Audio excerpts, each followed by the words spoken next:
Before we begin, if you want the full continuation of these stories, more uncensored 18+ Ancient BL content, extended scenes, and unlimited Royal Forbidden romance, you can join us on Patreon at SpicyAncientBL.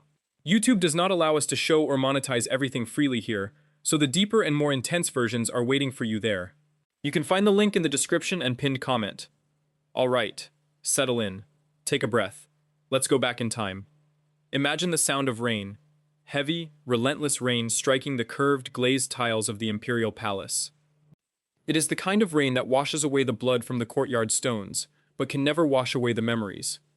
Inside the Great Hall of Yan, a banquet is being held, but there is no joy here, no laughter. The air is thick with the smell of roasted meats, spilled wine, and something else, fear. Sitting on the high golden throne is Emperor Jian. He is 24 years old. He has been the ruler of this vast, terrifying empire for exactly 3 months. His robes are made of heavy black silk, embroidered with a golden dragon that seems to bare its fangs in the flickering candlelight. Jian is a man of chilling beauty. His jaw is sharp, his dark eyes are like bottomless pools of frozen water, and his posture is perfectly, terrifyingly straight. He is a man who trusts no one. How could he? In this palace, a smile is just a mask for poison, and a bow is just a way to hide the drawing of a knife. Tonight, he is celebrating the conquest of the Wei kingdom. His generals are drinking, boasting of their kills. But Jian is just staring at the center of the hall. Kneeling there, surrounded by armed guards, is the final prize of the war. Prince Liying of Wei. Liying is 22. His kingdom is gone, his family is scattered. His royal robes are torn and stained with mud from the long journey, yet he does not look like a defeated man. His silver white hair, a rare trait of the Wei royal bloodline, falls over his shoulders in a tangled mess. His wrists are bound with heavy iron chains. But his back is completely straight, and his eyes are a striking, piercing amber. The guards press the hilts of their swords into Liying's shoulders, trying to force his head down. "Bow to the Emperor," they bark. But Liying just grates his teeth. He forces his head up, the muscles in his neck straining, and locks eyes with Emperor Jian.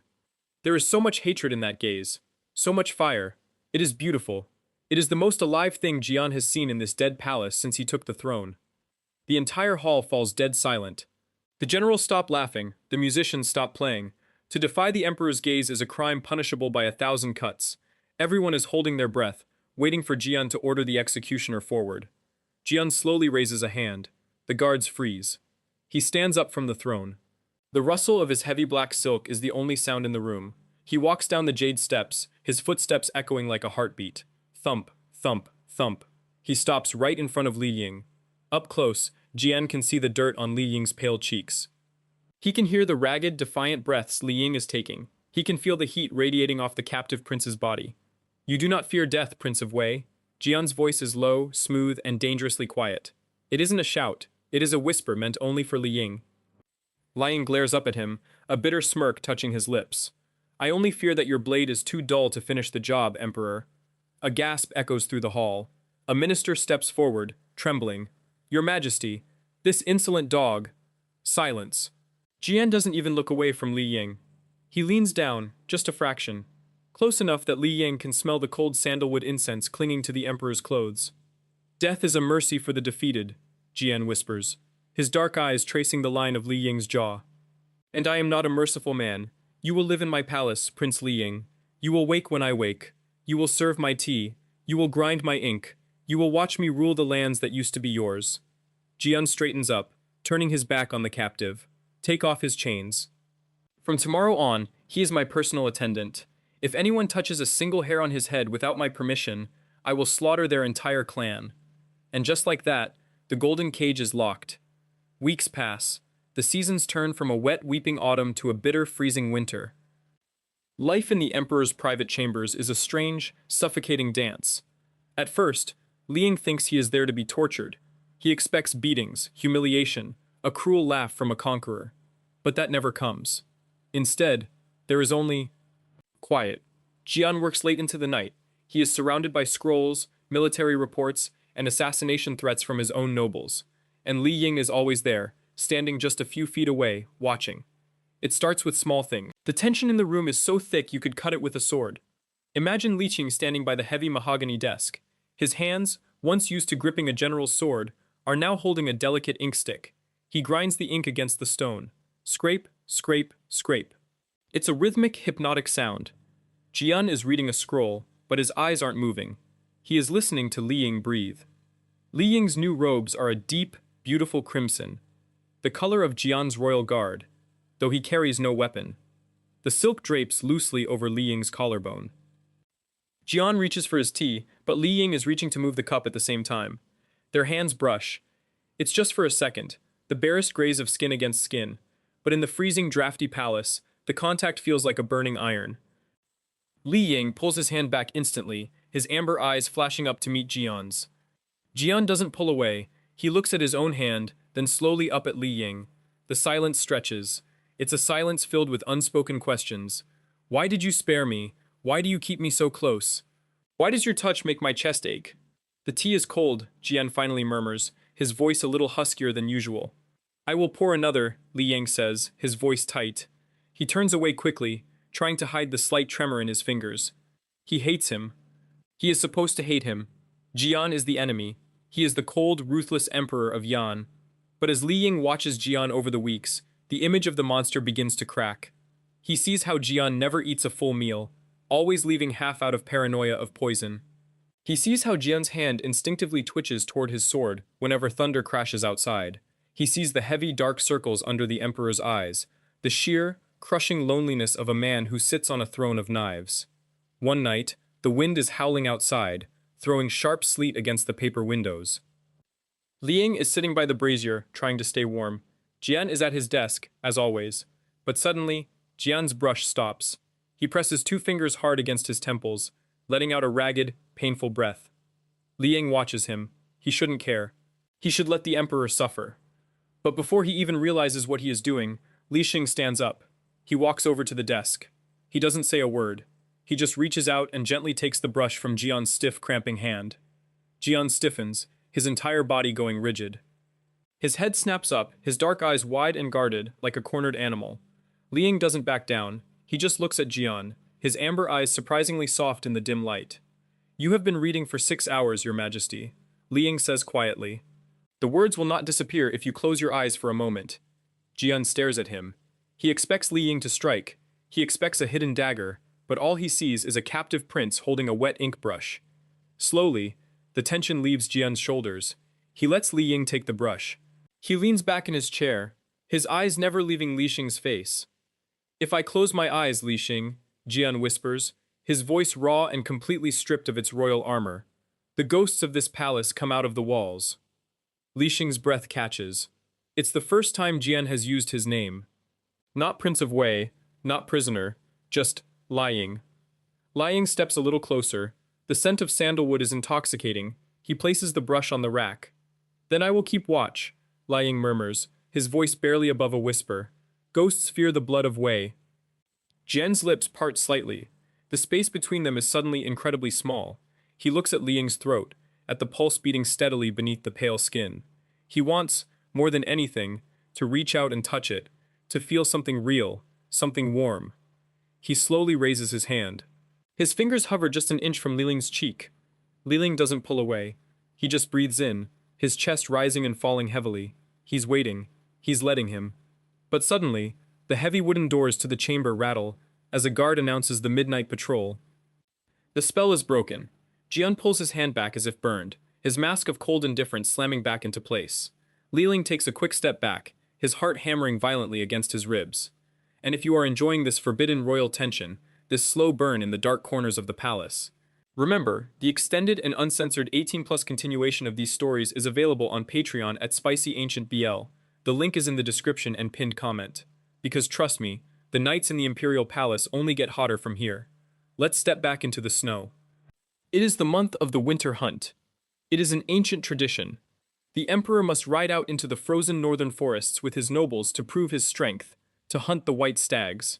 The forest is stunning, giant pines covered in thick, heavy snow. The air is so cold it hurts to breathe.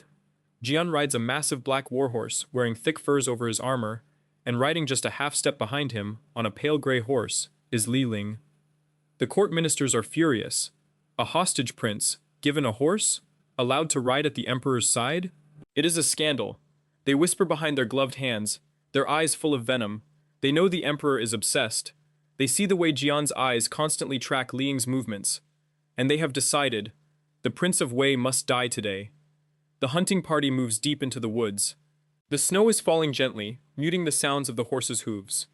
Jian and Liying find themselves slightly separated from the main group, tracking a trail of blood in the snow.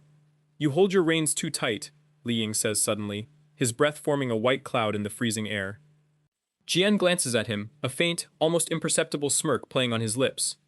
Are you criticizing my riding, Prince Liying? Just an observation, Liying replies, his amber eyes sparkling with a rare, teasing light. A Yan emperor shouldn't ride like he's afraid the horse will bite him. For the first time since they met, a genuine low chuckle escapes Jian's throat. It's a beautiful sound, deep and warm. Liying stares at him, slightly mesmerized by the way the smile transforms the emperor's harsh face. But then, a sound. Thwip. It is the sound of a bowstring snapping. Liying's military instincts kick in instantly. His head snaps toward the tree line. He sees the glint of black steel. Jian! Liying screams, abandoning all royal titles. Without thinking, without hesitating, Liying throws himself off his horse, diving directly toward the emperor. 3 black-fletched arrows tear through the air. Liying tackles Jian from the saddle.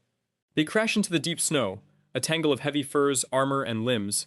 2 arrows thud harmlessly into the trunk of a pine tree, but the third finds a target. Jian grunts, a sharp, choked sound. Liying scrambles up, panic gripping his throat. Jian, your majesty. He looks down. Jian is lying in the snow, his teeth gritted in agony. An arrow is buried deep in his left shoulder, dangerously close to his collarbone. Blood, bright and terribly red, is already soaking through the white snow beneath him. Assassins emerge from the trees. Men in white cloaks, faces covered, drawing curved swords. Liying doesn't have a weapon, he is a prisoner. But as an assassin lunges forward, Liying moves with terrifying speed. He dodges the blade, grabs the assassin's wrist, snaps it, and strips the sword from his hand in one fluid motion. The Prince of Wei finally has a sword again, and he is standing over the Emperor of Yan, protecting him. Liying's silver hair whips in the wind. His amber eyes are blazing with murderous fury. Come near him, Liying snarls, his voice echoing through the frozen forest, and I will paint this snow with your guts. It is a bloody, desperate fight. Liying is outnumbered, but he fights like a demon. He cuts down 2, then 3. He is graceful, ruthless, a dancer of death. Jian watches him from the snow, his vision blurring from the pain. He sees the silver hair, the flash of the blade, the way Liying fiercely defends the man who destroyed his kingdom. Why? Jian thinks, his heart pounding in his chest, ignoring the agony in his shoulder. Why are you saving me? The royal guards finally arrive, their shouts echoing through the woods. The remaining assassins scatter. Liying drops the bloody sword. He falls to his knees in the snow beside Jian. His hands, covered in the enemy's blood, are trembling as he hovers over the arrow in Jian's shoulder. You're bleeding, Liying gasps, his usual defiance completely gone, replaced by raw, naked fear. You're bleeding too much. Jian reaches up with his good hand. His fingers, cold and trembling, grip Liying's wrist. You called me Jian, the Emperor whispers, his dark eyes staring intensely up at the prince. You idiot! You're dying! Liying yells, his voice cracking. Say it again, Jian demands, a weak but stubborn smile on his pale lips. Say my name. Liying swallows hard, tears of frustration prickling his eyes. Jian, stay awake, Jian. Jian's eyes roll back, and he passes out in Liying's arms. The imperial hunting tent is massive, heated by roaring brass braziers. But Liying is still shivering. He refuses to leave the tent. The royal physicians have removed the arrow, cleaned the wound, and wrapped Jian in thick linen bandages. Now, it is just a waiting game to see if the fever takes him. The ministers are outside, demanding Liying's arrest. They claim Liying orchestrated the attack, but the commander of the guard, who saw Liying fight, stands at the door and refuses to let anyone in. It is the middle of the night. Liying sits on the edge of the large fur-covered bed. The only light comes from the glowing coals. Jian is bare-chested, his powerful torso wrapped in white. He is sweating, tossing his head slightly in the grip of a fever dream. Liying holds a cool, wet cloth. Gently, so gently, he wipes the sweat from Jian's forehead. He traces the sharp line of Jian's jaw, the curve of his neck. Why did I save you? Liying whispers to the empty tent, his voice thick with emotion. I should have let the arrow take you. I should have taken a horse and ridden north. I could be free, because a rough, dry voice whispers. Liying gasps. Jian's dark eyes are open. They are heavy with fever, but entirely lucid. He looks at Liying, his gaze so intense it feels like a physical weight. Jian slowly reaches out. His large, hot hand wraps around the back of Liying's neck.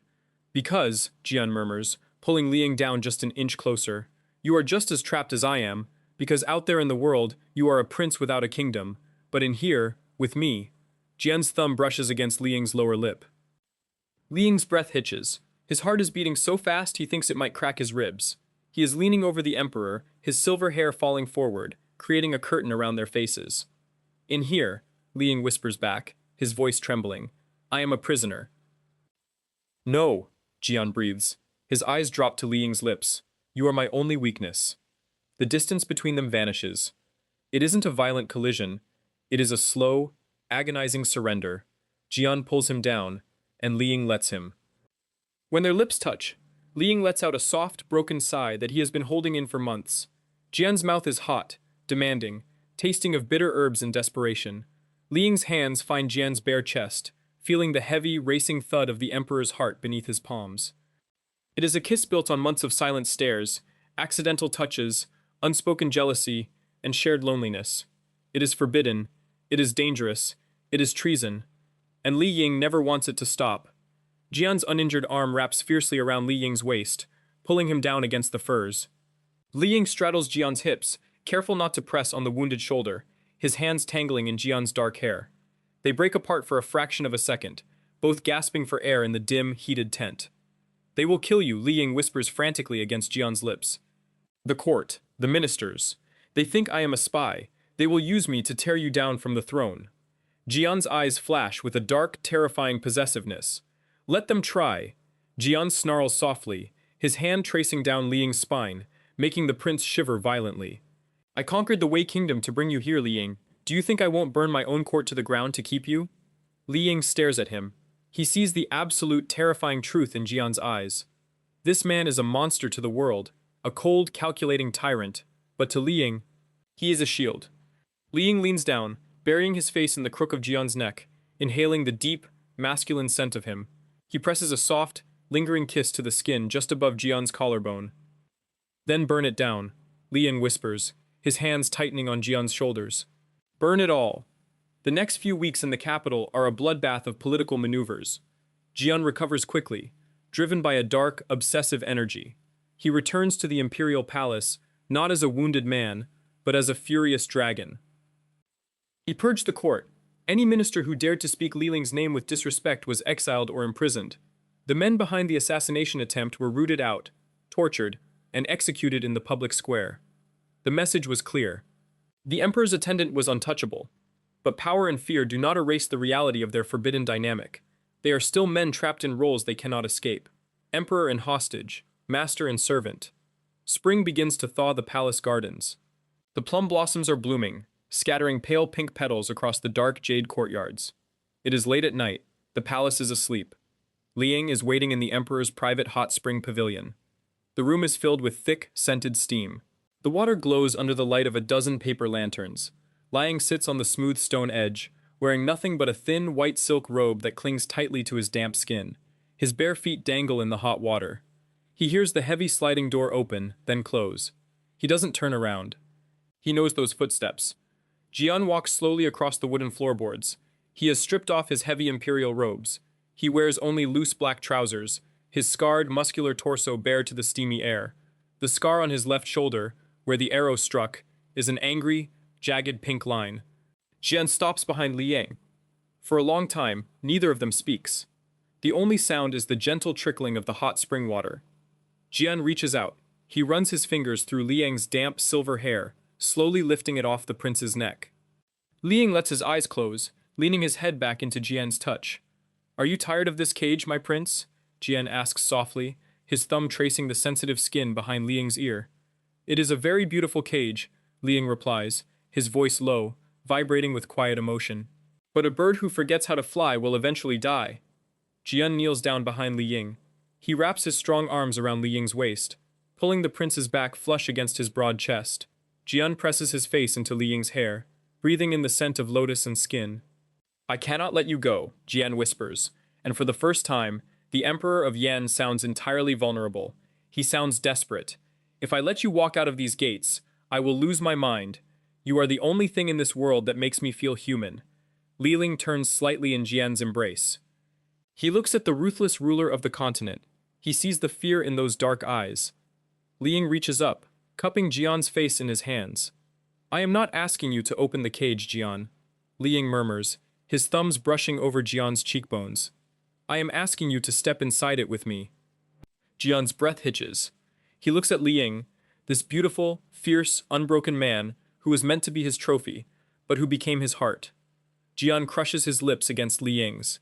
It is a kiss that tastes of water, steam, and intense, overwhelming longing. Jian's hands slide under the thin white silk of Liying's robe, tracing the smooth, warm skin of his waist, pulling him impossibly closer. Liying sighs into the kiss, turning fully to straddle Jian's lap on the wet stone floor, their bodies pressing together in the humid, heated air of the pavilion. They know the world outside the doors is waiting for them, the assassins, the scheming nobles, the weight of the empire. But here, in the steam and the shadows, there are no kings, there are no hostages. There are only two men, hopelessly, beautifully ruined by each other.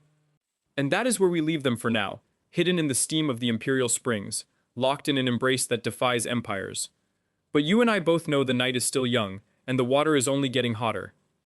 If you want the next part, the extended, deeply descriptive, uncensored continuation of this steamy pavilion scene, and more unlimited 18+ Ancient Royal BL stories, come join Spicy Ancient BL on Patreon. The link is waiting for you in the description and pinned comment. Don't let the Emperor wait. See you there.